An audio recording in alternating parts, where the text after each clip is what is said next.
આજે આપણે એક ગમત સાથે વિજ્ઞાન શીખી શકાય એવી એક પ્રવૃત્તિ કરીએ. આજે મેં એક રામુ બનાવ્યું છે.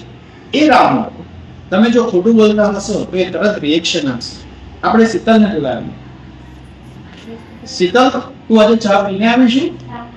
રામુ, આ શીતલ કે છે એ ચા પીને આવી છે. જો શીતલ ચા પીને ન આવી હોય તો નીચે આવી જાય.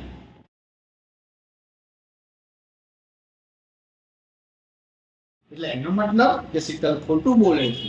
તો આ સાધન મેં એવું બનાવ્યું છે કે જો કોઈ વ્યક્તિ ખોટું બોલે તો એ રિએક્શન આપે છે.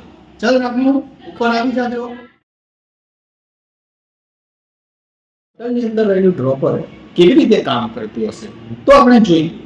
આપણે સબમરીન જાણીએ છીએ. સબમરીન પણ આ સિદ્ધાંત ઉપર કાર્ય કરે છે. આમાં કોઈ જાદુ નથી, આમાં એક વિજ્ઞાન છુપાયેલું છે.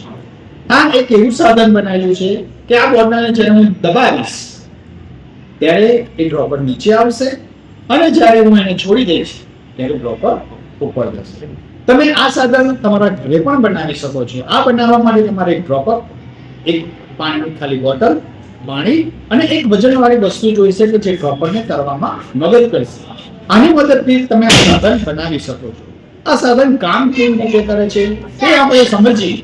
તો જ્યારે આ બોટલને દબાવીએ છીએ ત્યારે બોટલનું કદ ઘટે છે, પણ કદ ઘટવાથી જે પાણી બહાર આવવું જોઈએ અને બહાર આવવાનો રસ્તો નથી.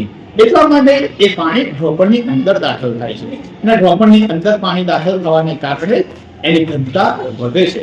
આપણે જાણીએ છીએ કે કોઈ પણ પદાર્થની ઘનતા વધારે હોય તો એ પાણીની અંદર ડૂબી જાય છે.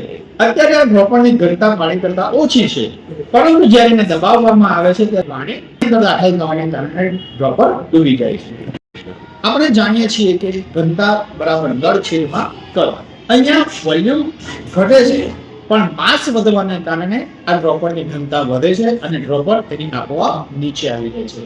એટલે મિત્રો, આમાં કોઈ પણ પ્રકારનું જાદુ નથી, પણ આ એક વિજ્ઞાનનો સિદ્ધાંત છે જેના પરિણામે આ ડ્રોપર નીચે આવે છે અને પાછું ઉપર આવે છે. હું એને અડ્યા વગર કહીશ કે રામુ તું નીચે આવી જા તો એ મારું માનશે નહીં, પરંતુ જ્યારે હું એને દબાવીશ ત્યારે રામુ નીચે આવશે અને જ્યારે છોડી દઈશ ત્યારે એ આપોઆપ ઉપર જશે.